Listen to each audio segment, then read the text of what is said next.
that was a pretty good key to work with on that short sell. And it was between 18 and 25, wasn't it? So you can see obviously the top key reference of 18 to 25 was actually where the top edge came in on the S&P. Do you see that? The bottom keys, well, you can see where the bottom keys are for the spike. You can see the bottom key took you down to 55.50. So obviously the bottom key at 55.50, there's 50 there, and there's 55 there. Do you see that? So where the spike came in was right off that major level. And the major level, of course, as you can see from the number of M's, the major level, that's almost like a lift. That's almost like a, it's not even a major, is it? That's more like a kernel. So you've got a kernel's level right there, haven't you? We should have chicken wings with that if it's a kernel's trade. So you can see that the kernel's trade here at 50.55 was obviously exactly where the lowest low price was coming out of that area. The 75, of course, was a bounce point as well. You can see that once we'd got back above the 75, you can see that's where the buyers re-established back off the 75 print on the way back down again. Obviously the 4,000 is just there because it's a big wholesale price.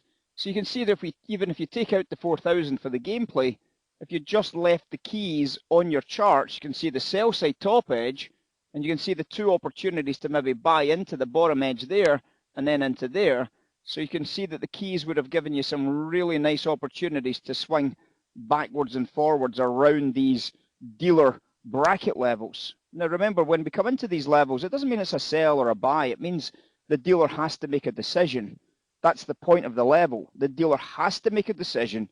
And obviously what the dealer is going to be looking at is, well, what should I be doing based on value? Can I defend this? If I do defend it, I'm doubling my position. I'm doubling my exposure. If I hedge it, I'm giving away some of my profits. What am I going to do?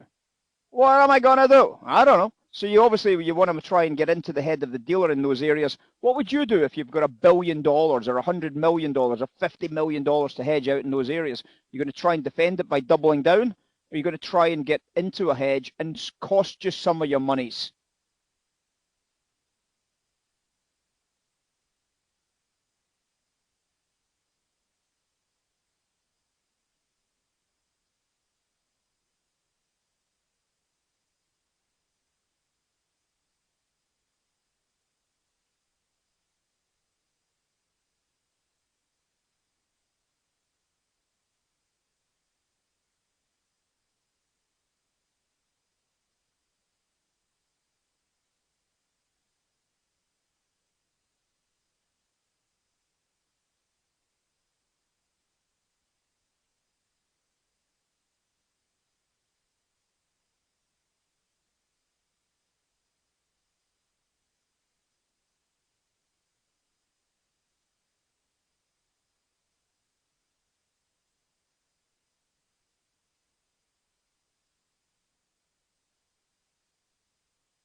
As Miguel rightly mentioned there, the opening call on the bonds was bearish.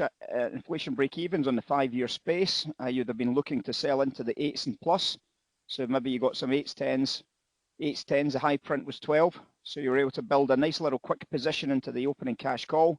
And sell side bonds went from 8s to 10s, 8s to 12s, down to a low price there of 23. So well done, Miguel. Good shout.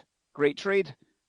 Hopefully you made some good money on it. Hopefully you've been involved in that as a sell trade. Very, very clear opening call sell in line with the sell at the top edge as well at 142s. And a very, very nice quick takeaway from that deal. So what Miguel's pointing out is the opening call on the inflation break-even 5-year. And you can see obviously the opening call was bearish. After the sell at the top edge, you'd have been looking to try and sell upticks. And obviously getting into that little bit of short selling, you can see that you've seen 11s, 12s offered. It's taken you back down to prior lows, and you've been able to bag some nice lollipops into the bottom edge there at 19s. 19s, nice opportunity to buy some trade back at that price. Great trade, lovely outcome, and a good shout by Miguel.